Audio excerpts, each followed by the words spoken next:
Since coming into the league in 2017, Myles Garrett has cemented himself as one of the most ridiculously talented defensive players of all time. The former A&M star was drafted for his ability to be a franchise cornerstone right out the gate, a potential game wrecker capable of anchoring an entire defensive line, putting up sacks, stopping the run, and honestly catapulting himself in Defensive Player of the Year conversations what feels like every single year. There is a question here though. What changed between Garrett's last seasons and this? What pushed him from 16 sacks, which is already ridiculous in itself, to his record-breaking campaign this year? I point the credit towards something that might seem a little bit confusing at surface value, but it's the fact that Myles Garrett is not the anchor that he was drafted to be. Allow me to explain. There are few players game planned for more than Myles Garrett. Protections slide his way, tight ends chip. In general, it is a known fact that leaving him on an island is basically sacrificing your quarterback at this point. I don't think that part has changed much, if at all. But now it's the foundational pieces alongside him that allow for Garrett to operate more of a weapon-type role on this defense as opposed to holding things down.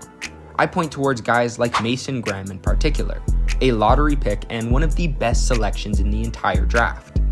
Look, I'm sure we are all well aware that the Browns are not a perfect team at all. With half of the drama surrounding them this season, following Shadur Sanders and Dylan Gabriel in one of the most underwhelming QB battles this century, which, in all honesty, would deserve an entire video on its own, but at this point it's just become nauseating to even listen to. But anyways, back to the point. Despite the team's overall struggles, defensively, this has become a fantastic unit that has a lot of potential going forward. In general, defensive tackles are hard to judge for most people because their impact occurs off the stat sheet, and despite not racking up highlight reel sacks, you could make an entire mixtape of the way that Mason Graham works on the inside, with a fantastic toolkit that he utilizes to constantly push the pocket in a way that has become almost unavoidable. Typically, the strategy for offensive linemen when dealing with an edge rusher like Garrett is to kind of ride them past the quarterback to push them out wide. But with the newfound presence of Graham in the middle, the release valve of a quarterback being able to step up in the pocket, that doesn't exist anymore. Graham being able to generate so much power on the inside gives quarterbacks nowhere to go. Centers lose flexibility and guards have a difficult time sliding over to help against Myles Garrett. He's doing everything that Jim Schwartz could ask, attracting attention, drawing double teams, and disrupting the entire offense. When you look at Defensive Rookie of the Year candidate Carson Schwessinger, and you see his ability to crash downfield and blow up plays before they even get a chance to start, notice what Mason Graham does on those plays. It might not show up on the stat sheet, but he blows open lanes for these guys, and it helps them so much. It's part of the reason we're seeing Devin Bush have the type of year that he is. Although defensive tackles being useful on a defense is not exactly some hidden discovery that I've made by myself, in many ways this is a core element of football, I think this season serves as a very good example above all else, but also as a reminder to the importance of a position that doesn't get as much respect as it deserves because of these stat tracking difficulties. Whether you are trying to evaluate Mike Macdonald's defensive creativity or D'Amico Ryan's philosophy of just letting the defense go to work, the one thing that every elite defense has, beyond a trust in defensive backs to tackle, which we have talked about at length on this channel, it's the ability to disrupt the backfield without loading the box. Whether a team with heavy man or zone, this has become something that is integral to any successful defense. It's football 101 type stuff. If we can point towards anything with this seemingly obvious analysis, it's that fans out there who discredit or undervalue the defensive tackle position, maybe even the defensive line as a whole, are largely misinformed. Nickel's invention as a pass defense meant to counter three receiver formations and fast slot receivers is something that has been well discussed on this channel. But now, as it evolves into a new beast entirely, the progression is finding out how to limit its weakness, physical run-heavy offenses. And despite totally different schemes, Seattle and Houston have a lot of similarities between them. Both want to heavily emphasize their nickel corners. Pitre for D'Amico, and Emenwari and Witherspoon for Macdonald. While those players are monsters behind the line of scrimmage, beefing up that said line with Danielle Hunter and Will Anderson, or Leonard Williams, and maybe more relevant to this example, Byron Murphy II is almost entirely why they are able to do what they do. It's age-old stuff, but the importance of having a strong line up front has become non-negotiable in championship teams. The Eagles had Jalen Carter, the Chiefs before them had Chris Jones during their back-to-back wins.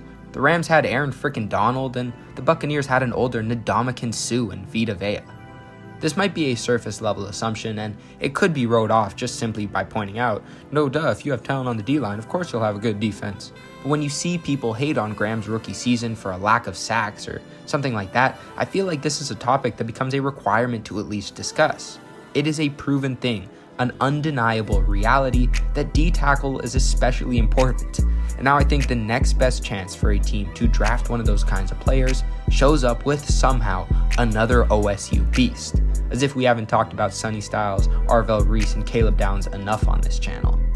KAYDEN MCDONALD is in my opinion one of the best players in this entire draft, and whatever playoff team is fortunate enough to pick him up in the back half of the first round should be grinning from ear to ear that other teams might pass over him to address more of their positional needs. Standing at 6'3", 330 pounds, what McDonald might lack as a pure pass rusher, he more than makes up for it in the run game, a tackle machine. As one of the strongest players on the field at essentially all times, you can see that in the treatment that he gets from the offense. Double teams are sent quick, and despite that, McDonald does a great job making tackles through blocks and using his power and explosiveness to make plays while also doing the dirty work of freeing up lanes for guys like Arvell Reese and Sonny Styles to get to the ball. Even when offensive players run away from him, McDonald does a fantastic job at occupying space, but also using his athleticism to cause havoc and get involved even when the offense is trying their best to ensure that he can't. For a Raiders team that wants to entice Max Crosby to stay, for example, watch what happens to his production if they are able to pick up McDonald in the late first or somehow if he fell to them in the second.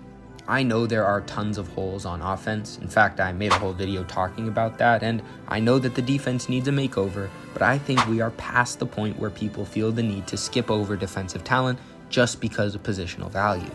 This could be one of the major sparks that the team needs identity-wise.